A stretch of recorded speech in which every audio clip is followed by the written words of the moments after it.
actually talked to the senator this morning, and I kind of ran the question. I was like, what do you think, sir? What would you like to tell them? And he's very candid, he's very upfront. He goes, Dwayne, he goes, there's two things that need to happen.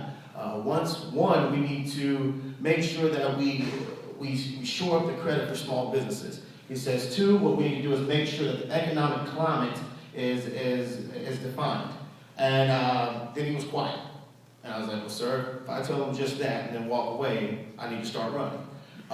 What he went on to say was, on top of this, he goes, right now, a lot of small businesses don't know what's going on. A lot of small businesses don't know what January is going to bring.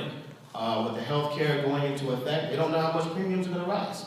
With the Bush tax cuts maybe expiring, they don't know exactly what's going to happen. So it's kind of hard for a small business to write a 1 year, a 3 year, a 5 year plan when they don't know exactly what the playing field looks like. So the senator basically came out and said, what we need to do is we need to sit down across the board. He is definitely in favor of extending the Bush tax cuts and making sure that the small business is not left out. Making sure that we invest in the small business and we invest in the private sector.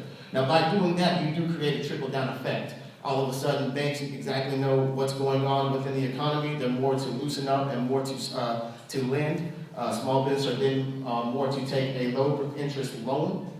Therefore, they're looking at their business plan for the 1, 3, and 5 year. After that, those small businesses are likely to go out and hire people. Now, that goes into the group, to the family home. I know the second question was kind of like, let's see. How do you plan to support programs serving young children and families? Well, it's very simple. If the mom and dad are more worried about their 9 to 5 job, and if they'll be able to have that the next day, they're less worried about what's going on in the child's life. It's very simple. What we need to do right now is we need to create jobs. We need to make sure that the small business, once again, small business community has faith in economic climate. The senator says once we do that, and we do that 2 simple steps, that will create up and down trickle, and we'll have a more stable economy. Thank you.